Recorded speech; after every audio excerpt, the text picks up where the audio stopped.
I've been fascinated with influencer marketing for a while now. I did an episode not too long ago, and I want to delve into it a little bit deeper today with my very special guest, Katya Allison.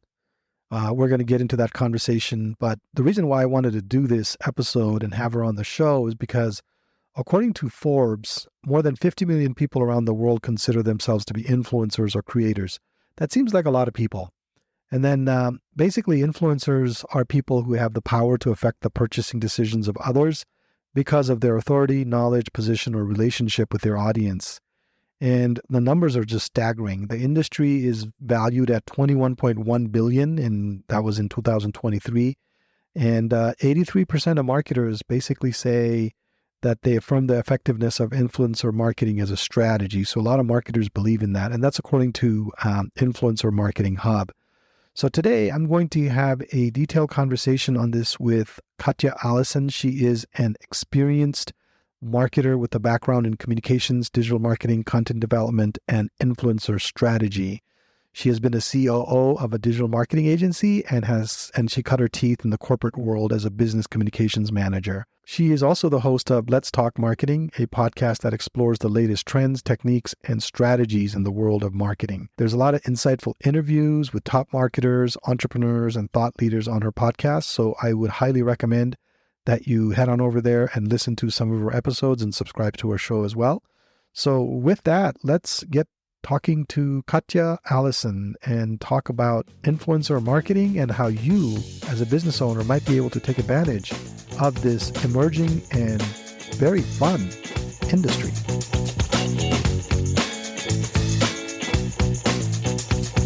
Welcome to the latest episode of Corner Your Market. I'm your host, Sailes Kimide. In this podcast, I talk about all things digital marketing, from website design and development to SEO and PPC, as well as paid advertising, email marketing, social media, and anything in between. If you're a small business owner, a marketing manager in a company, or an entrepreneur, this podcast is for you. So tune in every Thursday at 10 a.m. You'll gain some practical insights, new strategies, tactics, and tools that will help you grow your business. To subscribe, go to corneryourmarketpodcast.com and select the podcast app of your choice. Then you can hit subscribe within those apps. That again is corneryourmarketpodcast.com. Also, don't forget to like and share our individual episodes. You can also leave a review in the app once you've listened to one of our episodes.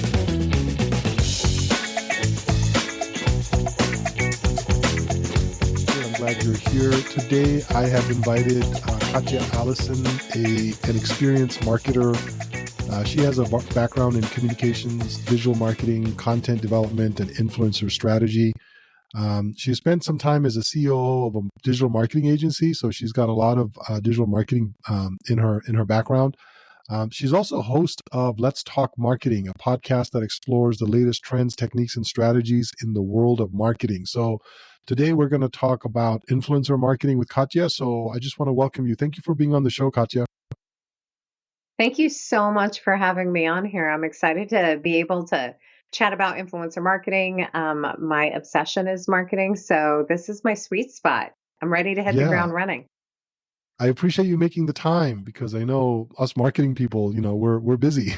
There's a lot to do. So. There are a lot of spinning plates in our world, a lot of spinning plates. Exactly. So one of the reasons, and I think I mentioned this to you in the pre-call, which is I am I wouldn't say at a loss. I know a little bit about influencer marketing, but I'm not too into it. It's kind of like PR where I know a little bit, but I don't know a lot. Could you give us a maybe an overview of what is influencer marketing? Who is an influencer? Am I an influencer? I have 50 fans. How does this whole thing work? Yeah, I love this question because I think that there are a lot of people that think that they know what influencer marketing is, and then there is like there's this idea, right? Right. And I think there is also the word influencer gives people like a visceral reaction, right? You'll either love it or you hate it, right? And there's this thought that, it's Kim Kardashian. I always use her as the example because I think mentally everybody thinks about like the Kardashians from an influencer perspective. Now, they are definitely influencers in their space, but what I always like to do is talk about more of it is it is not necessarily an influencer on social media specifically. An Interesting. Yeah. influencer is someone that can drive people to take action. And, from a marketing perspective, that's also a form, right? Like the campaign that you build up drives people to a website, but it has to be compelling enough to be able to get someone to actually convert and take some sort of action. So an influencer is Right. a person that has a community that they're able to inspire to drive action. What and fill in the blank in what that action is. I also I love love that that you said, "Am I definition. an?" Well, it's very broad, which that's why I said that. I love what you said of like, "Am I an influencer? I have 50 followers." Absolutely, you are an influencer in your community of 50 people, right? Which is why you should focus less on how many followers someone has from a social media perspective and look at their engagement. How engaged are they with their community? Because if the Right. ultimate goal is to drive action, then an engaged community is more likely to take action from whoever they're listening to, whatever influencer slash creator they're Yeah, listening to. I mean, I love that overview. So basically, just to kind of, you covered a lot there, just to kind of summarize it a little bit for the listener. An influencer is somebody that can drive action, right? Somebody that has a position maybe within a community, so a certain number of people Yes. within a community, and then they can help drive action and things like that. Um, so how do companies, like most of the companies I work with are not huge brands. There are, and most of our listeners run companies that are relatively small. How does a small company use and leverage influencers? So when you take the definition that I just articulated in regards to influencers, influencer marketing is accessible to any business, whether you're small, whether you're big. It's the number of people that you engage with to execute that tactic as your marketing strategy that really makes a difference. Hmm. Um, I think of the approach of like this concentric circles, like I should have drawn it on my whiteboard, but Yeah. you have to look at the people that are closest to you first. Then there's that next layer. Then there's that next layer. Then there's that next layer. Hmm. What a lot of brands and other businesses do is they skip to the big layer where they're like, okay, Oh, I've got to find got the it. person that Yeah. has like the 50,000 followers. When I say like start with your inner circle, and that is family and friends, right? So if I always use this like sarcastic t-shirt business, right? I'm a small business, but I want to be able to leverage influencers cachet to help me get the word out and drive people to my site so that they buy these very funny sarcastic t-shirts, right? I'm going to look at my family and friends. They're going to be my Right. biggest advocates that are going to really sell it and they're going to post it. And the best part is I don't have to pay them to do that because they're just believers in me, right? Right. Right. That is your first circle that you're going to engage with as a small business and even a large business as well too. The next circle is those are your fans. Those are the fans that like already purchased your product and they love it. Your repeat customers, right? So if I am Hmm. a brand in a business, I've already tapped out my friends and family. They won't post for me anymore, right? Or they won't Right. execute whatever I want them to execute. Then I'm going to look at my fans. The fans that are repeat buyers are going to be your best bet, right? Hmm. Hmm. Of people who have just purchased that you want to engage with them afterwards. I'd love to hear what your thoughts are on the product. Do a post, I'll give you 5% off or whatever percentage off of your next purchase. The next layer of that is, or the next circle is really taking a look at those fans that you don't even know have existed yet, right? That's Okay. who are the people who are following you? Who are your social followers, right? Who are the people that are advocating for you, even if you're I'm not asking them to, right? There are a lot of people that will Hmm. follow a business, but not necessarily be the one that is um, maybe they're not repeat buyers. Maybe they're just really fans of the content that you're sharing, right? Reach Hmm. out to them, Hmm. have them try out your product. That final circle is that net new, right? Right. The That's net when you new. have a budget that you can use, that you've identified, all right, based on my business, this is the type of person that I would love to have represent my brand. And this is how much I'm willing to put behind that. And a lot of people think that you have to put dollars, as in like I have to pay them 10 grand in order to get them to post, or a grand per post.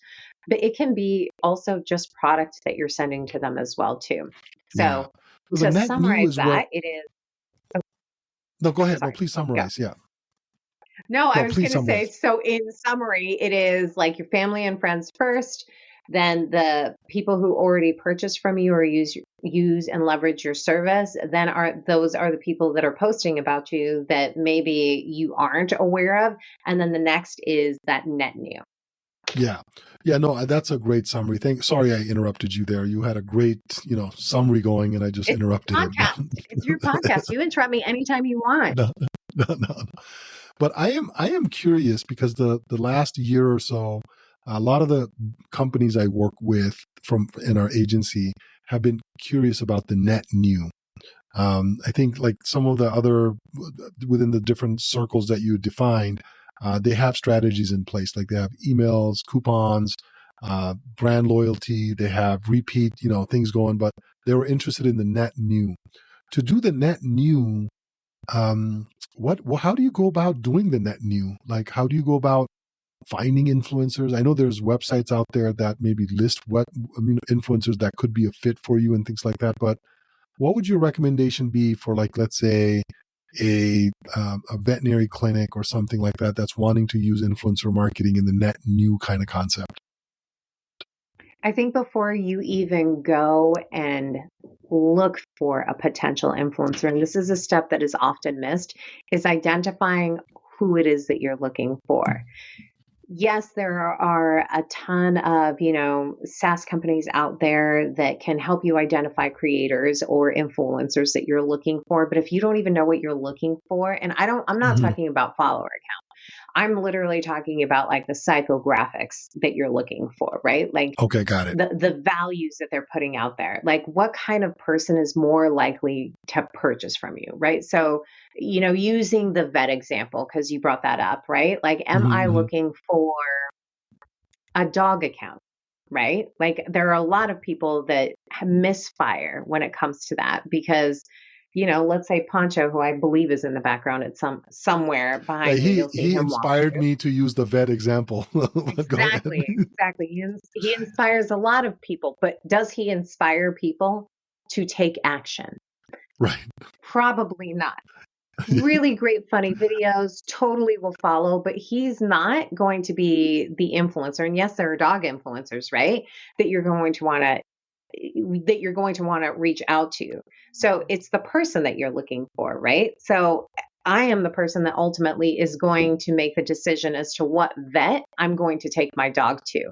So tell me about the experience. Show me like the Right. insights of that, right? Somewhat what you're looking for that is someone that is going to tell you kind of the story of their life, and being a dog owner is part of it, right? So what does Hmm. that look like? So what I say is take a look at the persona that you're looking for and start there. And then from there, really honestly, you can just do it very organically and take a look at the social channel that you want to engage with or that you want to find that influencer with, and start taking a look at the different accounts.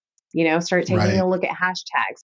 The thing is, it's incredibly time consuming. And I think a lot of people think that they can speed up the process by leveraging a software. And absolutely you can if you have the dollars in place. But let's say you just kind of want to test it out, right? I'm a small Yeah. business.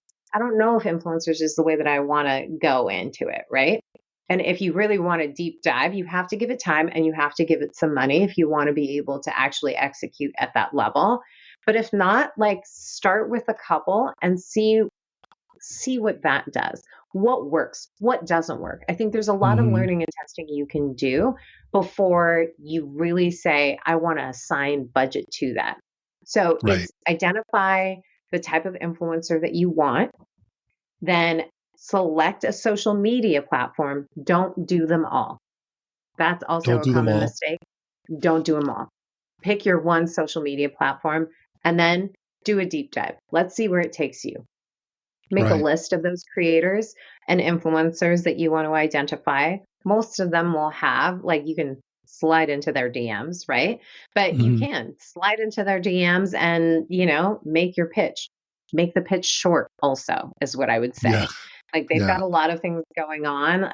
More than likely, if you're interested in them, somebody else is interested in them. So you have to think about, like, from an influencer's perspective, how they're managing their DMs when it comes to that. And a lot of times they have email addresses as well too. So that was a So lot yeah, I was just going to try that I to just go wrapped up. back a couple of paragraphs there.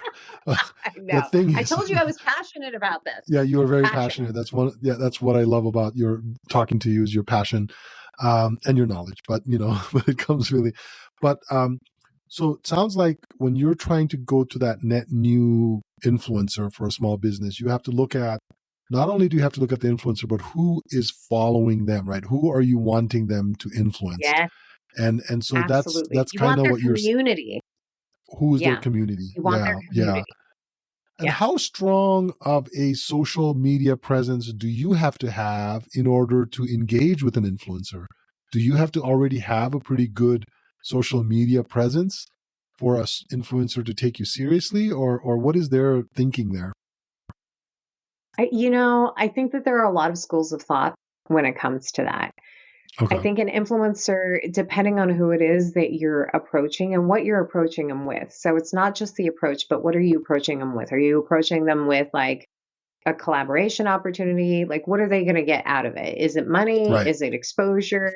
If it's brand awareness that you're going to pitch to them, like, hey, we'd love to be able to showcase you on our Instagram, for example. Well, that influencer is going to take a look at, like, your following as well too. Oh, So you're got going to it. want Got to it. Yeah. have you're going to want to have a good number of followers for that approach. But that being said, let's say you're just getting started. Like, the Mhm. approach to that particular outreach for the influencer is going to be slightly different. It is going to be more of like, hey, I'm just getting started. I'd love to hear your feedback. Can I Right. send you XYZ? And if you love it, post about it. If not, no problem. Give it to No somebody problem. else who you think that would like, right? And Got that it. really opens the door to have the conversation, because I think a lot of people miss the fact that it is about building relationships. It's not just it's not transactional. It's a relationship. It's not transactional. Right, right, right. That's a good point. That's a good point. So let's say I'm kind of journeying through, I don't know where Pancho went, but I was journeying through that vet clinic example, right? So let's say Yeah. they identified maybe one or two in their community. They're going to go, what can you expect? Like, what is a reasonable expectation from an influencer? Traffic, sales, what can you expect out of it besides just your name being promoted or something like that?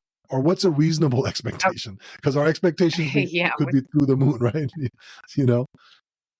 that's true. I feel like you have to set the expectations for every single marketing tactic. Everyone wants sales. You can get sales. Right. Um, I've always been an advocate of, like, with influencer marketing, you're going to get all three of these things. You're going to get sales, revenue, right? That's what we ultimately Mm-hmm. want. You are going to get community, and, well, actually, you get more than that, right? So you're going to get content, you're going to get community, you're going to get revenue, and you're going to get awareness. So you're going to get all four of these things. Now, how much you get on each one of these really depends on what your approach is going to be. If you are looking for exposure of your brand, then I would say, like, go after influencers that are going to get you that exposure. That's when you start looking at the follower count, right? Like, Right, right. let me look at the follower count because I want more eyeballs on my site. Right? Like, I want more Mm-hmm. traffic to my site. Let's see what this influencer can do for me because they have, over 10K followers, right? Let's say that's what you've set as your parameter. Yeah, yeah. If you want someone that's going to really build a community around your brand, like, take a look at how engaged this influencer is with their community. So follower count matters, but engagement is going to account more, and start to build out structure around how can they create community for you. You Mm-hmm, mm-hmm. obviously want to be able to have sales. What you can expect though is that it's not a one and done that's going to get you the sale. They have to Right. be able to help drive that community down the marketing funnel with you, right? So you have to Yeah. structure that relationship as such. Like, hey, I want to engage with you. I want to be able to tell the story. I'd love to introduce my brand to your community. Let's do a giveaway. Let's do a live that we can do. What does Hmm. that look like for you? And in exchange, I will give you XYZ, whatever it is that you decide. And if you want Right. content, that engagement is Hmm. a little different. And the content is still a source of revenue because that is also something that you can leverage in your email marketing, on your website, on your social platforms. So Hmm. the content is the gift that keeps giving, in my opinion, especially with Yeah. influencer marketing. So it really does depend on what it is that you want to get and then crafting the campaign with the influencer to achieve that goal. So that Okay. didn't really answer your question specifically on the expectations, but you can expect all four of these things from leveraging influencer marketing. No, I think you answered it really well, if you ask me. Because Thank you. a lot of times people, like, I've talked to people that that have very wild expectations because they don't really Oh yeah. understand how it works, right? Yeah. And they think, oh, let's just get a. I've had people. I think about a year and a half ago, somebody said, "Hey, can we get an influencer because we need more sales?" I was like, I don't know if that's how it really works, you know. Exactly. So I think, That's not how it I really think, works. I mean, it yeah, I think can. It it can. can, I don't want but to I say that mean, it never happens because that's also where viral moments happen, right? But being yeah, able to predict virality is it's a lot more nebulous than people think. Like if influencers aren't going to get you the virality that you're looking for, and it's not going to be instant. I think not just with influencer marketing, with any marketing campaign, you have to be able to give it time to first run it, get back some input on like, what is this doing for me? Reiterate, and then get back more input, and then make that decision. Like, is this worth something? Is this something worth reinvesting in? And if it's so, how much money and time, because it's time consuming, um, yeah, will that save me? And I think that's also r- where software platforms for influencer marketing really come into play. If this is something that you yeah, decide that you want to do, then there are ways to make it more efficient so it's less time consuming. But I think do your groundwork, right? Like set the foundation. This is something that way when you do want to automate it and you do want to scale it, you're prepared and not having to build from scratch. right. And this kind of, it's just kind of like a awoken an interest that I have. I've always wanted to know the true day in the life of an influencer. Do you have any insight? Like, what is the day like? I mean, I follow some of these influencers, like some of these fitness influencers, some of these comedy influencers and people like that. And I just wonder, like, how many times did they take that video to just get it exactly right? I don't know. It's kind of crazy. That's just my little thing. I But well, I I think mean, that's, but it's a job, and I think it is a it's job. Yeah. honestly it's an underrated job, and I think that's also why we're using the term influencer a lot less than we are content creators, because that's Okay. essentially what they are doing. The example I Yeah. always like to use is like, imagine you're doing the family dinner, right? You're all at a restaurant, you want to get a group picture. How many times do you alone take that picture, and how many angles and cameras and all of that stuff? Now, Right. amplify that by 1,000, and then you can get like how much time it takes. And that's just for a picture. Imagine a Right. video, right? I have so much respect for these content creators. The amount of planning that goes into it, it is a It full-time really job. is. Even for the people that are doing it part-time, right? Yeah. No, I agree. I think part of the reason why sometimes I feel like that should also play into our expectations of what we can Yeah. expect in influencer marketing, because it is a lot of work. And maybe you as an owner might think, what? You're just posting one video and then you're going to charge me X? That's way too much. But you have to appreciate the fact that, man, that can take a lot of work, planning, and it's not easy to create that kind of content. Absolutely. If you even just think from a business perspective, right? And I've had to have these conversations as well too, because I've leveraged influencers and creators, but I've also paid the dollars it takes to create a video. And that is a whole shoot. That's a 2-camera angle. I've got the transcript, I've got mics, I've got all of this for a 2-minute video. You know Right. what I mean? Like, and Yeah. that took 3-4 weeks for me to get back. And I don't have the hard files, right? And that was so much back and forth. So like you have to really evaluate, like, there's a time to have something that's super production worthy, and there's a time and place for that. But there's also a time and place to be able to use content creators and influencers to honestly alleviate some of that. Now, that being said, I think that's why there's like that discussion of like, how much do I pay them? Like, they're usually underpaid for the amount of work that you're asking for. Because what I've typically seen is there's a ton of back and forth between creators and brands of like, the brand doesn't like it, so they have to go back and edit it, right? Oh, And I see. Got what it. you'll typically see is creators building in like, hey, you've got one edit in this, right? You can review it once. I will edit it once, if they even put that in their contract. But like, that's something that you have to evaluate as well.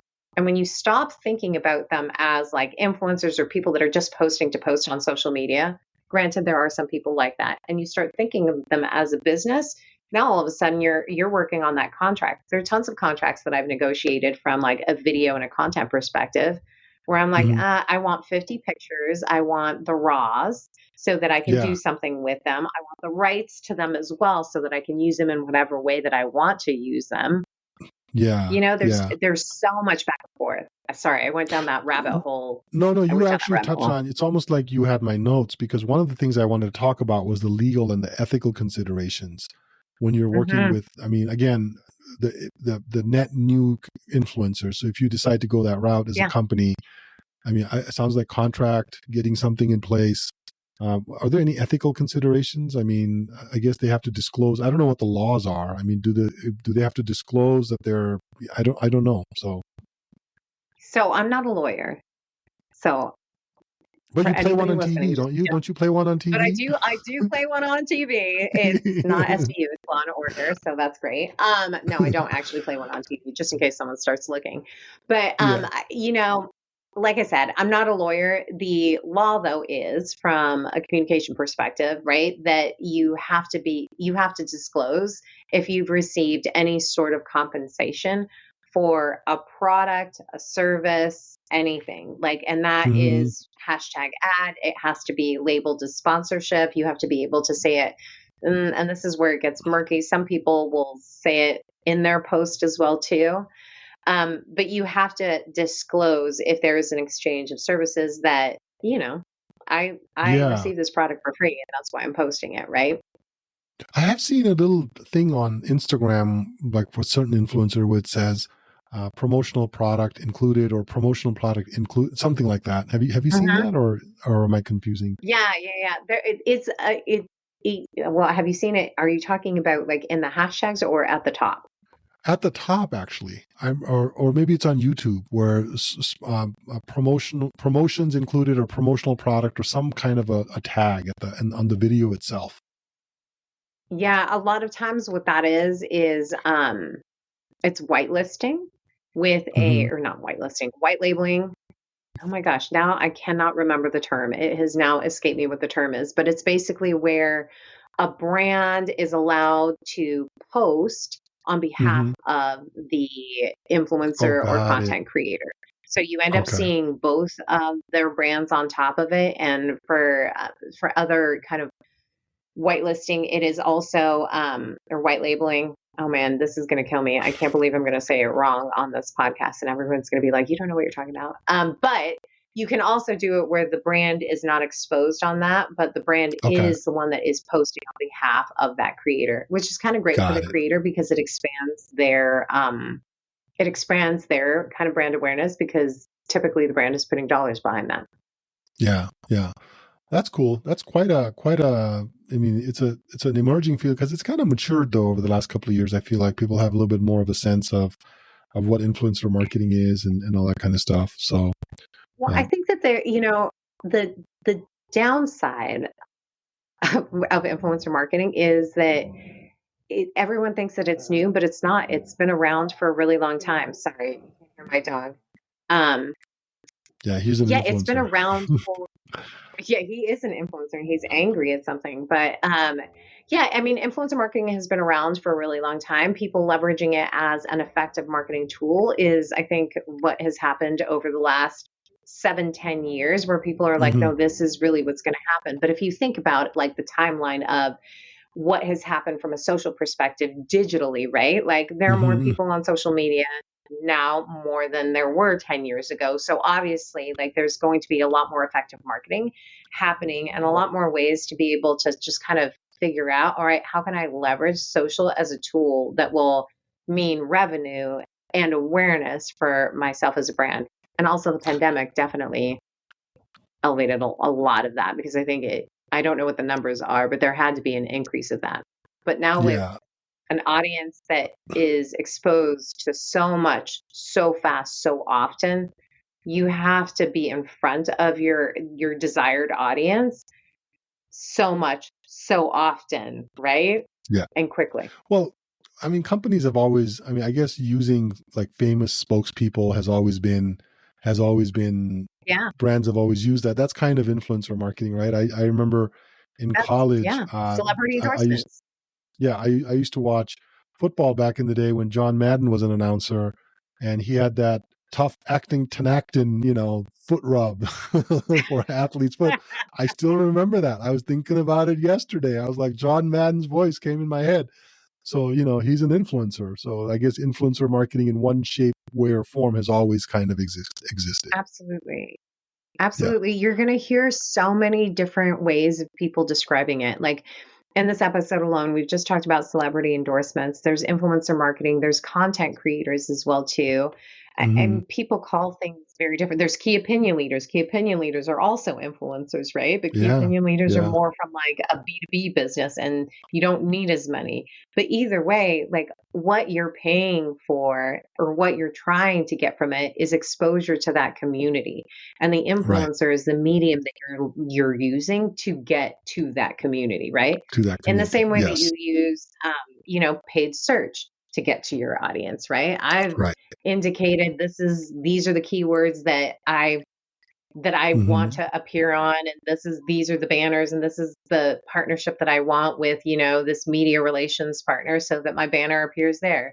So it's the Yeah. medium that is changing, but the tactic honestly at its core is the same. Right. No, that's a good point. So I mean, we're kind of approaching our half hour mark. I mean, I try to keep things very, very fast paced, and you've done a great job. What are some closing maybe advice for a business owner that maybe is thinking about doing this? What are some things that they should really think about before they go deeper? I will lean on kind of what I said at the beginning of it, right? Okay. If this is something that you want to pursue, know that it's going to take time to find the right person to see if it's going to be an effective strategy. Hmm. Hmm. So go into it with the right expectations that it's going to take time, um, and a little bit of money to be able Hmm. to figure out, is this a tactic that's going to work for me? And really Right. hone in on who it is that you want to reach and what that influencer looks like for the audience that you want to be able to reach. And then the last thing that I would say, and this part I really actually want to emphasize, is that while I just said that influencers are the medium that you're going to leverage, they are people. And I think Right. oftentimes that is forgotten. And that's why I said Mm. it's relationship management. It should Mm. not be transactional. If it's transactional, you're not going to get as much of the results that you really want to be able to see. Now, Hmm. obviously, there are exceptions to so much of that. But ultimately, what you want is as a brand to be sticky. You don't want the one and done. And that takes Right. relationship development. So not Right. only I want people to go into it eyes wide open. Know that it's Hmm. going to take time. Take the time to identify who it is that you want to reach out to, and and also get the right person to be able to do that, because that's also the part that's missed as well too, is that Yeah. some people who I mean, no offense to any engineers, but I wouldn't put an engineer in charge of reaching out to an influencer to see if they can say yes to whatever it is that you're proposing. you really need someone in that spot, if this is something that you're going to do, that can build those relationships, because that's where you're going to get the yes. Yeah, or a CPA. Maybe Yeah, nothing or against CPA, CPAs. exactly. Now I feel like Yeah. I've offended engineers I and, think we've offended a CPA. lot of people today, so I think I think we're gonna be fine. Well, I So try to keep it under 10 before noon is what my okay, goal is. got it. Okay, well, I mean, Katya, it's been a great, an overview. I really appreciate the overview. How can they? I mean, I mentioned your podcast. Where can they find out more about Yeah. you, get to know you a little bit more, and maybe follow your podcast and your influence circle? You know. Excellent. Yeah. So as you said, I have a podcast. Let's Talk Marketing podcast. You can find me and the podcast on LinkedIn, but the podcast you can also listen to on Spotify, Apple, or really wherever you listen to podcasts. But Yeah. yes, slide into my DMs on LinkedIn. Message me on the Let's Talk Marketing business page on LinkedIn. But that's the best way to get a hold of me. Yeah, and I'll make sure I have those links in the show notes as well for those that are curious that Perfect. didn't catch everything. So, before we close, I guess by the time this airs, the Super Bowl will be over. But I was going to say, who's your pick for the Super Bowl? But I mean, it's Oh, by the time I I'm get not this shy out, about it. you're not excited. Are you a No. 49ers fan? Oh, yes. Of course, I'm a Oh, 49ers fan, and that's who I would pick regardless of what's going on. So I'm okay, 49ers all the way. I'm a Bay girl. okay, So yes, all right, 49ers. awesome. 49ers for the win, and hopefully I haven't jinxed them. If so, my husband will come in here and he will listen to this and he'll be like, "Why did you say that? You shouldn't have said that." But yeah, I mean, either way, we'll be watching with some family. Excited. And I can't It's wait to fun. see if my prediction is correct. I know. It's you're on record now. I mean, yeah. I So know it'll I be am fun. hard on record. It'll be fun. It'll be fun. Well, Katya, thank you so much for your time. It's been a pleasure. And I learned a lot about influencer marketing. So thanks for giving that overview. And we'll Of catch course. you. Hopefully we'll have you again next time, once the 49ers win. So, Yeah, once the 49ers win, exactly. I'll come back for yeah, part 2. there Thank you you so go. much for having me on here, and I'm hoping that your listeners really walked away with some insights that they can turn into action. Awesome. I think they will. Thank you very much. Thanks. If you're a small business owner, a marketer in a company, or an entrepreneur, this podcast is for you. You'll become better educated and informed when it comes to digital marketing. And if you implement the strategies, tactics, and tools I discuss in this podcast, your business will grow and prosper. To subscribe, go to corneryourmarketpodcast.com. That again is corneryourmarketpodcast.com. You can also search for Corner Your Market in Apple Podcasts, Spotify, Google Podcast, or wherever you get your podcast, and you can subscribe through those apps. Also, don't forget to like and share our individual episodes. You can also leave a review. Finally, I would love to hear from you, so if you have any questions, feedback, or general comments about the topics I discuss, feel free to send me an email. I will be sure to share and discuss your feedback on the air if it will benefit our listening audience. You can write to me at connect@corneryourmarketpodcast.com. Just put listener comment in the subject line. That email again is connect@corneryourmarketpodcast.com. Thanks for listening. I look forward to being back next week. Until then, be good and do good.